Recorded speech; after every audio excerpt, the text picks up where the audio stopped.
మిత్రులు అడుగుతున్నారు వీర్యం తగ్గిపోవడానికి కారణాలు. ఇవి కొన్ని సెల్ఫ్ మేడ్ ప్రాబ్లమ్స్, కొన్ని సొసైటీ వల్ల వచ్చే ప్రాబ్లమ్స్. యూజువల్గా కెమికల్ ఎక్స్పోజర్ తోటి వీర్య కణాలు దెబ్బతింటాయి. ముఖ్యంగా మనం పీల్చుకునే గాలిలో ఫ్యాక్టరీ వదిలినటువంటి వ్యర్థాలు, తర్వాత వెహికల్ ట్రాఫిక్ నుంచి వచ్చే పొగ, ఇవన్నిటి కారణాల వల్ల మనకు కెమికల్ ఎక్స్పోజర్ గాలిలో ఉంటుంది. తర్వాత అన్ఫార్చునేట్లీ మనం తాగే నీళ్ళల్లో ఎక్కువసార్లు మనం బాటిల్డ్ తాగుతున్నాం. ఈ బాటిలింగ్ తాగినప్పుడు ప్లాస్టిక్ కొంత కరిగి నీళ్ళ ద్వారా మనకు శరీరంలోకి వెళ్తుంది.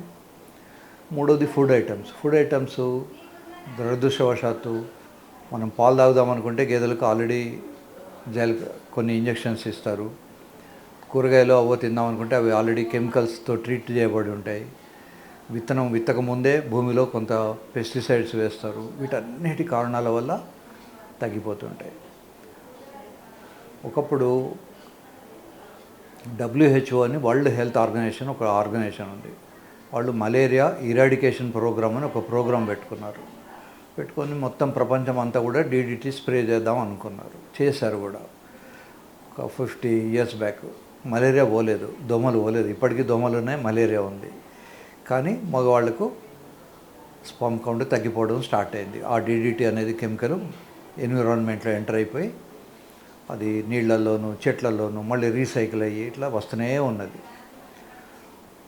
అది ఎంత దరిద్రంగా తయారైందంటే సముద్రంలో తిమింగలాలని పెద్ద పెద్ద చేపలు ఉంటాయి. అవి మ్యామల్స్, పాలిచ్చే జంతువులు. అవి ఒక్కొక్కటి హాస్పిటల్ బిల్డింగ్ అంతా ఉంటాయి.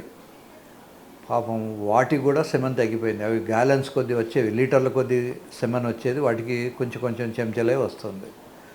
సో ఇవన్నీ కెమికల్ ఎఫెక్ట్స్. ఇవి కాకుండా మ్యాన్మేడ్ ప్రాబ్లమ్స్ కొన్ని ఉన్నాయి. మనకు బ్రిటిష్ వాడు పోతూ వాడి కల్చర్ మనకు నేర్పించిపోయినాడు. ఎస్పెషల్లీ మన సౌత్ ఇండియాలో మనకు సంవత్సరానికి 8-9 నెలలు వేడిగానే ఉంటుంది. మనకు అండర్వేరు, దాని మీద ఇంకో వేరు, ఓ జీన్ ప్యాంటు, ఇవన్నీ మన శరీరానికి అవసరం లేదు, మనకు హజార్డస్ కూడా. కానీ అలా వేసుకోవడం మనం కల్చర్ అని చిన్నప్పటి నుంచే LKG పిల్లల దగ్గర నుంచి మనం నేర్పిస్తుంటాం. అండర్వేర్ వేసుకోవడం, దాని తర్వాత ప్యాంట్ వేసుకోవడం, ఇవన్నీ. దీనివల్ల ఆ హీట్కు ప్రొడక్షన్ తగ్గిపోతుంటుంది. భగవంతుడి సృష్టిలో స్క్రోటం చాలా విచిత్రమైంది. కొద్దిపాటి టెంపరేచర్ పెరిగినా అది కిందికి వేలాడబడి తన టెంపరేచర్ను తగ్గించుకుంటుంది. ఇప్పుడు ఎప్పుడైనా మీరు వేడి అన్నాన్ని ఒక ప్లేట్లో పెట్టుకున్నప్పుడు, మనకు హడావిడి ఉంది, ఆఫీస్కి వెళ్ళాలి, తొందర ఉంది, తినాలనుకున్నప్పుడు స్పూన్తో ఆ ప్లేట్లో ఉన్న వేడి అన్నాన్ని స్ప్రెడ్ చేసినప్పుడు చల్లగా అవుతుంది. అలాగే ఈ బాల్స్ కూడా స్ప్రెడ్ అయిపోయి తన టెంపరేచర్ను తగ్గించుకుంటాయి.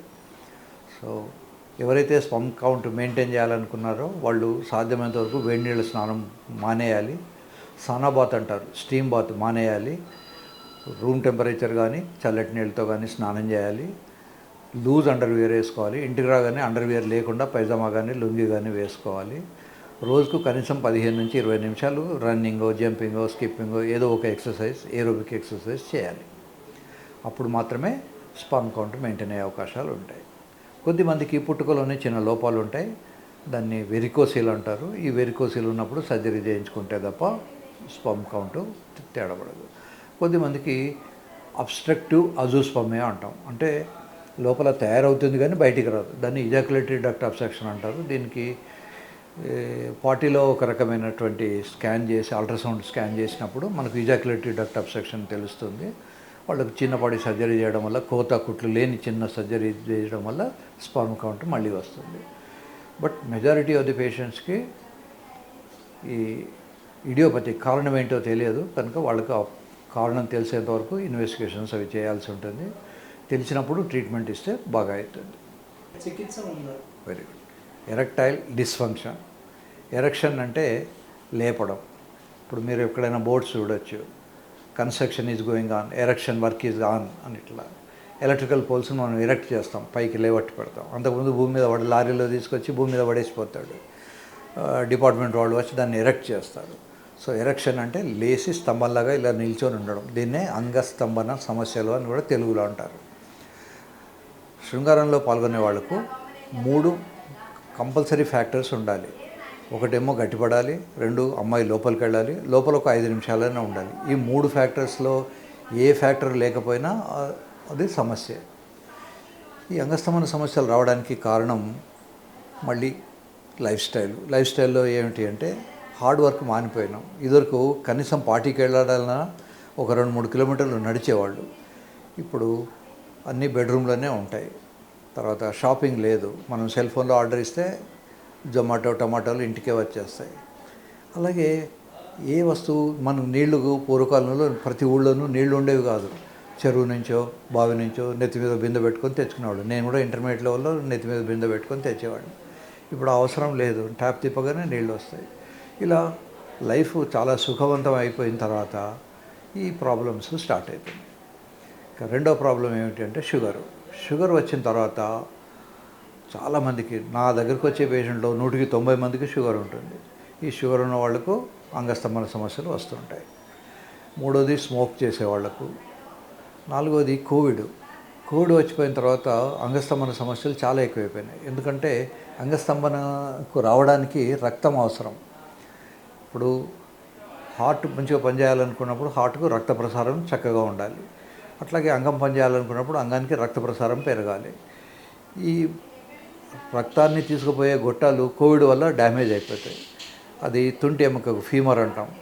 ఆ ఫిమరల్ హెడ్కు సప్లై చేసేటువంటి రక్తనాళం కనుక డ్యామేజ్ అయితే avascular necrosis of the femoral head అంటాం.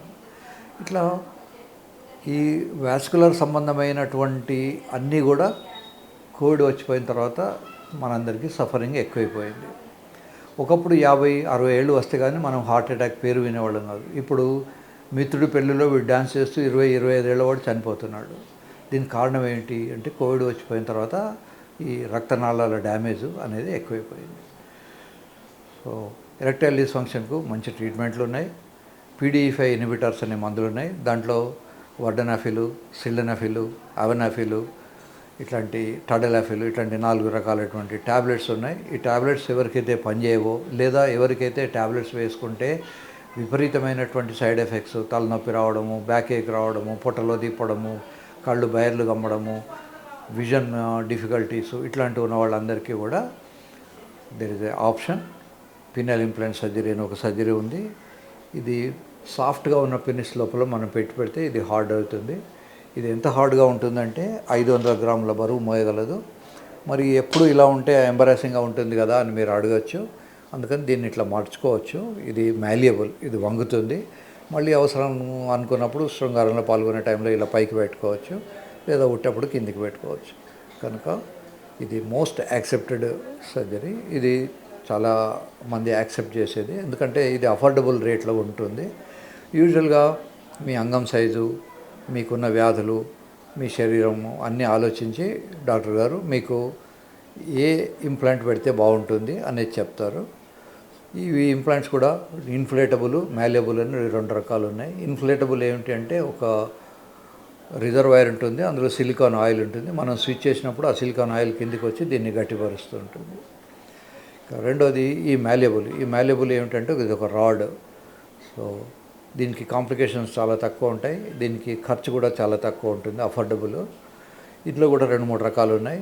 ఇది ప్రొమిడాన్ అనే జర్మన్ కంపెనీ, ఇది కాకుండా అమెరికన్ కంపెనీ, స్విట్జర్లాండ్ కంపెనీ, ఇట్లా రకరకాలు ఉన్నాయి. సో మీరు డాక్టర్ దగ్గరికి వచ్చినప్పుడు మీకు ఏ ఇంప్లాంటే సూట్ అవుతుంది, ఎంత లవది పెట్టాలి, ఎంత పొడవు వస్తుంది, ఎంత గర్తు పెరుగుతుంది, ఇవన్నీ కూడా మేము డిస్కస్ చేసి మీకు కన్విన్స్ అయిన తర్వాతనే విల్ టేకప్ ఫర్ సర్జరీ. కనుక హడావిడిపడి సర్జరీ చేసుకోవక్కర్లేదు.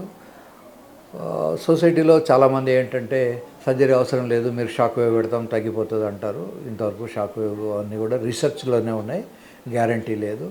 అట్లాగే పీషాట్ అని ఒక రకమైన ఇంజక్షన్ ఇస్తారు. మీ రక్తమే తీసుకొని దాన్ని శుభ్రపరిచి దాంట్లో ఉన్నటువంటి ప్లేట్లెట్స్ను, ప్లేట్లెట్ రిచ్ ప్లాస్మా PRP అంటారు, దాన్ని ఇంజెక్ట్ చేస్తారు అంగంలోకి. ఇది కూడా ఇంతవరకు ఇంకా రీసెర్చ్ లెవెల్లోనే ఉంది, పెద్దగా ఉపయోగం లేదు. ఇప్పుడు స్టాండర్డ్గా పనిచేసేవి అయితే ట్యాబ్లెట్, లేకుంటే ఈ సర్జరీ. ఇంకొక పద్ధతి కూడా ఉంది, దాన్ని వ్యాక్యూమ్ అంటారు. ఈ వ్యాక్యూమ్ వల్ల చాలా మందికి నొప్పిగా ఉంటుంది. కనుక వ్యాక్యూమ్ అనేది ప్రాక్టికల్ కాదు. నొప్పి ఉన్నప్పుడు కాన్సన్ట్రేషన్ నొప్పి మీదకి వెళ్తుంది కానీ అమ్మాయి మీదకి రాదు. ఇకపోతే ఇంజెక్షన్స్ ఉంటాయి. అతను సెల్ఫ్ సంసారం చేయడానికి 10 నిమిషాల ముందు తనే ఇంజెక్ట్ చేసుకొని తను సంసారం చేయాలి. ఆ ఇంజెక్షన్ కూడా అంగంలోకి ఇవ్వాలి, అది కూడా ప్రాక్టికల్ కాదు. So best thing is tablet లేదా ఇంప్లాంట్ సర్జరీ. ఈ రెండిట్లలో ట్యాబ్లెట్స్ పనిచేసినంత వరకు ట్యాబ్లెట్స్ వాడుకోవాలి. ట్యాబ్లెట్స్ ఎప్పుడైతే పనిచేయవో లేదా ఎప్పుడైతే ట్యాబ్లెట్స్ టాలరేట్ చేసే పరిస్థితి ఉండదో అప్పుడు వాళ్ళు సర్జరీకి రావాలి. పని చేయకపోవడం అంటే 3 ఫ్యాక్టర్స్ లేకపోతే పని చేయనట్టు. ఒకటి హార్డ్గా ఉండాలి, 2 లోపలికి వెళ్ళాలి, లోపల 5 నిమిషాలు ఉండాలి. ఈ 3 ఫ్యాక్టర్స్ ఉంటేనే పని చేసినట్లు. ఇందులో ఏ ఫ్యాక్టర్ ఒకటి తక్కువ ఉన్నా కూడా పని చేయట్లేదని అర్థం.